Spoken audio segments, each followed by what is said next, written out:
If I wanted to learn how to code and be a software engineer in 2025, these are the exact steps I would follow. Hi friends, I'm Maddie. I'm a senior software engineer who got my bachelor's in computer science from MIT and previously worked at Google as a software engineer. Before that, I interned at Amazon, IBM, Microsoft, and Morgan Stanley. I'm not going to sugarcoat it. In 2025, studying CS can be high risk with a tough job market, but also high reward with nice salaries, perks, and cool work. If you genuinely enjoy coding and building things, this could be the career for you. And the analytic skills you'll learn as a software engineer are quite applicable to other fields as well. This video will go over not just how to build up your coding skills, but also how to land that software engineering role.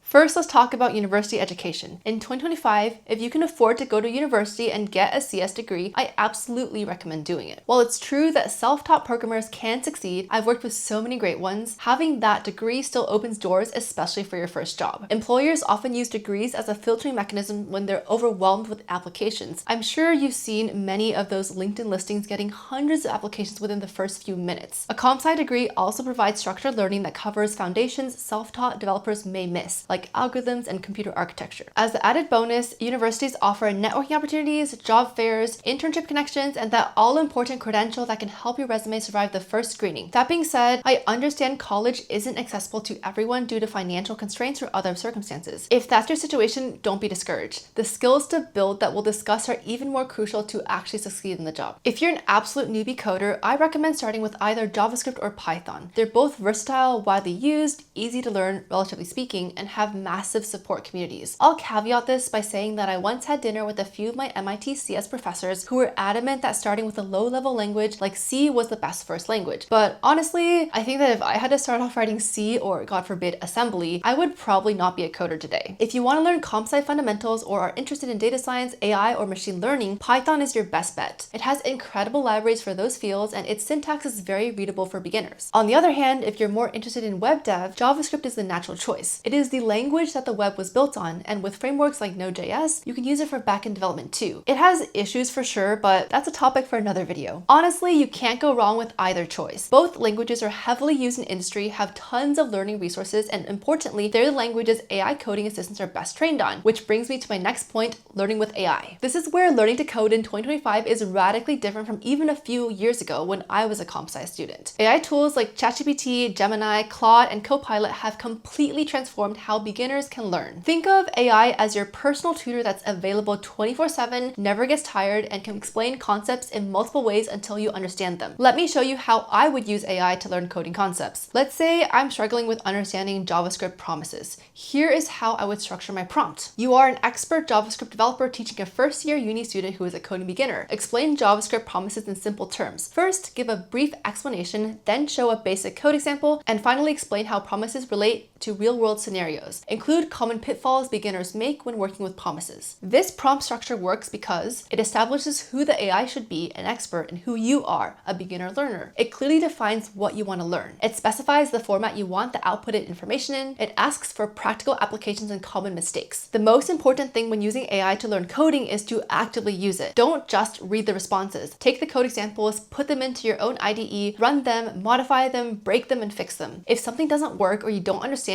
ask follow-up questions. For example, I changed line 7 from X to Y and now I'm getting this error. Can you explain what happened step by step? You can also use AI to generate practice problems. For example, generate 3 JavaScript practice problems for me, 1 basic, 1 intermediate, and 1 advanced that focus on promises and async await. For each problem, include requirements and expected output. First, try to solve these problems on your own. If you get stuck, ask the AI to check your work or provide hints rather than complete solutions. While AI is obviously a great resource, you shouldn't rely on it exclusively. Here are some structured resources you can check out, and for the record, this is not sponsored, they're just things I've recommended in the past personally. Here are some completely free options. FreeCodeCamp has excellent structured paths for JavaScript. The Odin project offers a full stack curriculum. Python.org has tutorials. For low cost options, Code Academy is quite popular. Udemy courses are also an option, and to be honest, you can often wait for the sales. They happen quite regularly. Automate the Boring Stuff with Python is a fantastic book that's free to read online. The key is to pick one resource and stick with it. The biggest mistakes I see beginners do is jumping between different tutorials and never finishing anything. This leads to what we call tutorial hell, where you're forever following along but never building anything to completion on your own. Speaking of which, Once you've learned the basics, it's time to build projects. This is where the real learning happens. Start with guided projects from your chosen curriculum, but quickly move on to projects you think of and design yourself. Your portfolio is what will set you apart when applying for jobs. In 2025, employers are looking for problem-solving ability. Don't just build another to-do list app. Solve a real problem you and others face. Functional applications. Build something that works end-to-end, not just front ends with mock backends. Modern tech integration. Incorporate AI functionality, connect to APIs, use cloud services. Here are some project ideas to get you started. For beginners, build a personal portfolio website. I like this one because you can use it to showcase your projects and resume as you continue your coding journey. It's pretty meta. Basic web scraper. Use Python and Beautiful Soup to scrape data from websites. You can try pulling things like job postings, book titles, or trending topics. Re-implement your favorite game in Unity or Pygame. For example, let's say you love Plants vs. Zombies. Remaking that would be a great way to learn collision detection and event haggling. Kaggle-friendly dataset. Find a beginner-friendly dataset like the Titanic survival prediction and analyze it using pandas and matplotlib. If you want to try some intermediate projects, make a full-stack blog platform. If you add a blog to your personal portfolio website, you can share your learnings and experiences as you continue your journey. AI-powered resume scanner. Use OpenAI's GPT API or Spacey to analyze and rate resumes based on job descriptions. Stock market dashboard. Pull real-time stock data using an API like AlphaVantage and visualize trends with D3 or Plotly. If you want to build something advanced, make a personal finance assistant. Build a full-stack app that tracks spending, predicts savings, and provides budgeting advice using AI and fintech APIs. Make a custom machine learning chatbot. Train your own NLP model using TensorFlow or PyTorch, fine-tune it onto a dataset, and deploy it with Fast API or Flask. This requires data cleaning, training, optimization, and cloud deployment, and you can use AWS, GCP, or Hugging Face spaces. You definitely don't need advanced projects to land that job, but these are suggestions in case you want to try your hand at them. My number one tip is to build projects that are ones that you're genuinely interested in. For example, if you're a gamer,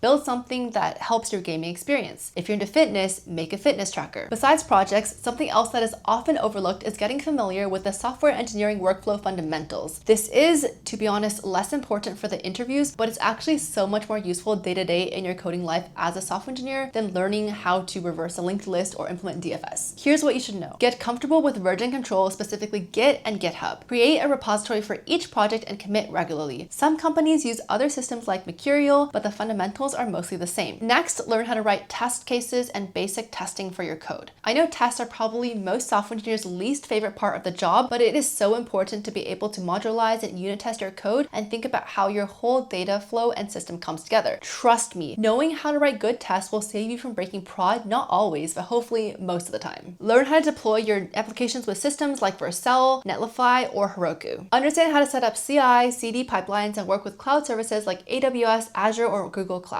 MIT actually has a student course called The Missing Semester of Your CS Education that covers a lot of this. Surprisingly, in many schools, including MIT, you don't actually explicitly learn these basics in coursework. You're expected to pick it up when you start working at a real company. When you're ready to start applying for jobs, here are some tips. Set up job alerts and apply early within 24 hours of a posting going live. Applications that come in after a week often don't even get read. Network strategically. Instead of only cold messaging recruiters, also connect with engineers at companies you're interested in. Junior engineers are often more responsive and can give you insights into the company culture and hiring process. Some might even give you a referral. Tailor your resume. Use keywords from the job description in a cleanly formatted resume to pass through applicant tracking systems, or ATS. Highlight relevant projects and skills. Cast a wide net. Don't just focus on FAANG companies. There are so many amazing opportunities at smaller companies and startups, and honestly, as someone who worked in FAANG for almost 5 years, I can tell you that even though I really enjoyed my time there, it's really not the be-all end-all goal for everyone. Next, let's talk about technical interviews and LeetCode. In 2025, many companies still use algorithmic coding challenges as part of their interview process. Is it the best way to evaluate candidates? Probably not, especially given the many tools people have built to cheat the system. But as of now, it's the reality we have to deal with. Here's my approach to LeetCode studying. Master your data structure and algorithms fundamentals. Understanding these concepts is crucial. Take your university's DSNA class as early as you feel comfortable doing so. Start with easy problems and focus on understanding the solutions, not just memorizing them. Practice consistently. Even just 30 minutes a day is much better than cramming everything last minute. Focus on common patterns rather than trying to solve every single problem. Always work through problems on your own before looking at the solutions. During the actual interview, you should be communicating your thought process. Talk through your approach before you start coding. Ask clarifying questions. Make sure that you completely understand what the interviewer is looking for. Test your solution. Find edge cases and test cases and run through them completely. And also say space and time complexity. The final piece of advice I want to share is this. Don't be afraid of rejection. Learning to code is hard. You will face challenges, you will feel stuck, and you will question whether you're cut out for this. That's totally normal. Everyone goes through this, even people who've been in the industry for years. The key is to view bugs and roadblocks as opportunities to learn rather than a sign of failure and of being a bad coder. Coding is a skill that improves with practice. No one is born knowing how to code. We all start at the beginning. Even staff and senior engineers are constantly learning new technologies and frameworks. And honestly, you can always use Google or AI to help you out. And that's all I have for you in this video. Hope this was helpful, and if you enjoyed, please hit that like button and subscribe to my channel for more tech career advice. Thank you for watching, and I'll see you in the next one.